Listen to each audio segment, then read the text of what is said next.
sê apostel Paulus, toe ek by julle was, vers 5. Hy sê, onthou julle naamlik die bruid van Jafashua 2000 jaar gelede nie, dat ek apostel Paulus dit altyd vir julle gesê toe ek nog by julle was nie. Sonder dat apostel Paulus dit werklik besef het, was hy besig om ook vir die bruid van Jafashua vandag 2000 jaar later presies die volgorde te voorspel van dit wat in die 21ste eeu of selfs later sal gebeur, voordat Jafashua sal verskyn vir sy bruid tydens sy wederkoms op Parousia. Hy sê volgens Lukas, jy kan dit gaan navolg, volgens Lukas 21, 35 en 36, volgens Lukas 21 vers 35 en 36, verwys Jafashua na die wegraping, die harpacho, dit is by Openbaring 19 vers 7, Openbaring 19 vers 7 tot 21, en dit is nie die wederkomste, hierdie is die wegraping, die harpacho. Wanneer hy volgens Openbaring 19 vers 11 tot 21 vir die 1/3 naamlik die oorbruis van Israel sal verskyn op sy wit perd. Wanneer Jafashua of Jesus daar verskyn Openbaring 19 vers 11, ja, van 7 af kan jy lees, die hele Openbaring 19, maar wanneer op die wit perd verskyn, dan kom hy vir 1/3 van Israel, wie gered word in die groot verdrukking.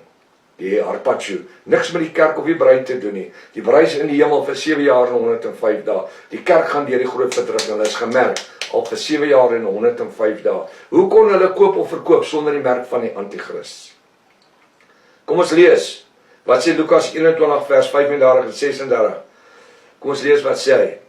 Hy sê, want soos 'n stryk, dis die wegraping, harpacho, sal hy Jafashua kom oor almal, naamlik die antichristiese mensdom, wie besig is om die groot verdrukking te gaan, wie dan steeds op die aarde woon. Dis vir hulle wat hy kom. Hy sê hy gaan vir hulle kom. Nadat ons vers 36 bestudeer, is dit belangrik om te besef dat apostel Lukas besig is om met die Israeliete of die Jode te praat. Hy praat nie met die kerk of iemand nie. Verwysing na die wegraping, die harpacho vir Israel, aan die einde van die groot verdrukking. Niks te doen met die kerk nie, die bruid in die hemel. Daar's 2 verskillende groepe, onthou dit. Ek het voorheen gesê, 500 mense sit sonnagoggend in die kerk, en presies 10 uur gebeur die wederkoms. Gaan al hierdie hand van my, stel 500 mense voor, gaan al 500 hierdie mense saam hemel toe? Nee, die bruid gaan uit hulle uitkom. Dis miskien 10 van hulle. Hulle is die bruid, die kerk bly agter. Die kerk gaan deur die groot verdrukking. Hier's 'n paar van die ouens wat agterbly. Openbaring 6 vers 9, wat die ewige lewe gaan koop met hulle eie bloed, wat hulle gaan hulle koppe laat afsny vir die getuienis wat hulle gaan hê dat Jafashua of Jesus 'n werklikheid is, en vir die Bybel, die woord van Jaffa wat hulle gaan hê.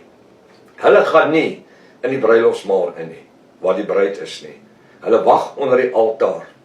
Jy sien hierdie siele wat onthoof is, sien jy by Openbaring 20 vers 4, waar hulle beloon word, omdat hulle nie die merk op hulle regterhand en voorkop geneem het nie. Vers 36. Waak en bid altyd deur, sodat julle, dis die volk van Israel, naamlik die oorblyfsels van die 1/3 van Israel, waardig geag mag word om al hierdie dinge wat kom, tydens die groot verdrukking vir Israel en die Jode, te ontvlug, en nie voor die seun van die mens te staan, tydens die wit troon oordeel volgens Openbaring 20 vers 11 nie. Hoe maklik is dit? Hoe maklik is dit? Daar's 'n wederkoms aan die einde van Openbaring 3:22, net vir die bruid. Dan is daar 'n wegraping vir die Openbaring 6 vers 9, die klompie wat se koppe afgesny word, en hulle siele gaan rus onder die altaar van Jaffa, omdat hulle geskoomheid die merk op hulle regterhand en voorkop nie geneem het nie. En die woord sê, hulle het saam met Jafashua regeer vir 1000 jaar in die hemel. Terwyl die woord sê, een dag is 1000 jaar, en 1000 jaar soos een dag by Jaffa. Nou sê hy in 2 Tessalonika 2 vers 6, julle weet wat omtehou, julle weet, ons is veronderstel om te weet wat omtehou. Meeste mense het nie 'n klou nie. Vers 6. Nou, julle as bruid van Jafashua 2000 jaar gelede, en ons in die 21ste eeu, weet wat hom, naamlik die antichrist teehou, sodat hy hierdie anti-kris wie die aarde in die eindtyd sal regeer, op sy tyd geopenbaar kan word. Hy kan homself nie nou openbaar nie. Solank as wat die bruid op die aarde is en die Heilige Gees, die Ruach HaKodesh, op die aarde is, kan die anti-kris nie in die tempel gaan sit en voorgee dat hy God is nie, vir die ouens soos wat die Bybel sê nie. Verstaan nie, vir ons is Elohim, maar dis 'n wêreldse God. Want hy sê, wat hou die anti-kris te, dat hy nog nie vandag 2025 reeds openbaar is nie. Dis die Ruach HaKodesh, die geopenbare anti-kris en die Ruach HaKodesh, die Heilige Gees, van Jahwe die Almagtige, dis God, kan nie gelyktydig op die aarde funksioneer nie.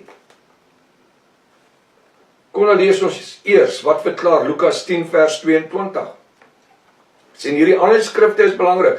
Dit help nie die ouens sê nie, julle weet wat om te jou nie, ons weet nie, hoekom nie.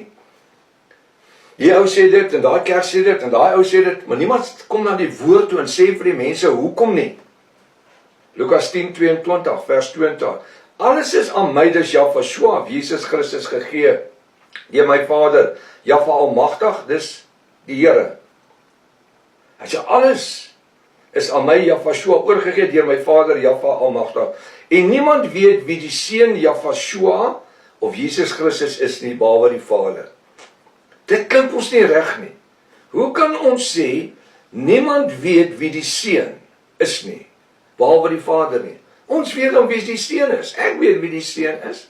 Wie is die Seun? Die Seun is Jahwe, Jesus Christus.